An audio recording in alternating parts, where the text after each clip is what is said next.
We've all had the fantasy. You step up, grab the handle of Mjolnir, and you're suddenly the god of thunder. But let's get real. If you somehow managed to be worthy and actually lifted Thor's hammer, you wouldn't get a cool cape and flowing hair. You would experience one of the most violent, scientifically catastrophic events a human body could ever endure. You wouldn't become a god.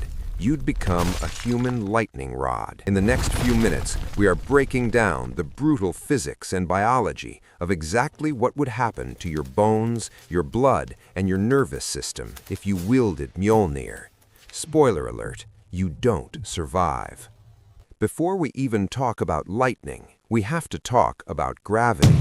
According to Marvel lore, Mjolnir was forged in the heart of a dying star. Astrophysicists estimate that a piece of neutron star matter the size of that hammer would weigh around 300 billion earthly pounds. But let's assume the magic enchantments mean you don't instantly sink into the Earth's core. You still have to deal with inertia.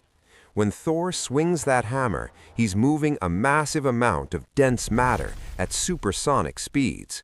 If a normal human arm is holding on to that handle when it takes off, your body doesn't go with it. Your arm simply detaches.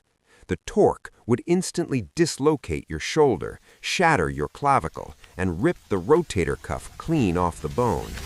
But let's say you have indestructible titanium joints.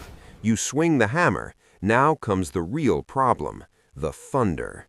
When Thor summons lightning, he's pulling millions of volts of electricity from the atmosphere directly into the hammer, and by extension, into his hand.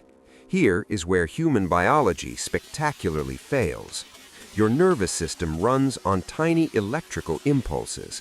When a massive external current hits you, your nervous system overrides. Your muscles instantly lock up in a state of tetany. You wouldn't even be able to let go of the handle if you tried.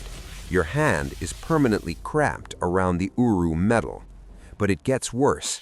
Human tissue is a terrible conductor of electricity.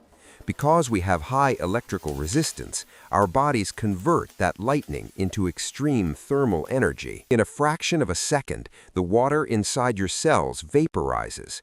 Your blood literally boils inside your veins, expanding rapidly until your blood vessels burst. So if the physics are this brutal, why does Thor survive? Because Thor isn't human. He has a biological cheat code. Asgardian tissue is fundamentally different from ours. Their cellular structure is hyperdense, meaning their bones are harder than earthly steel, capable of withstanding the massive G-forces of flying via hammer throw. More importantly, an Asgardian's nervous system and skin act as a perfect superconductor. When lightning hits Thor, his body offers zero resistance. The electricity flows over and through him without creating the thermal friction that boils human blood. He doesn't fight the energy. His biology is built to channel it. So, what's the final verdict? If you used Thor's hammer, the sheer inertia would rip your arm from its socket, while millions of volts of electricity would boil your blood and short-circuit your brain in less than a second. It is a biological nightmare. Sometimes, it's better to just leave the heavy lifting to the gods. If you want to keep ruining your favorite childhood superpowers with brutal science, hit subscribe.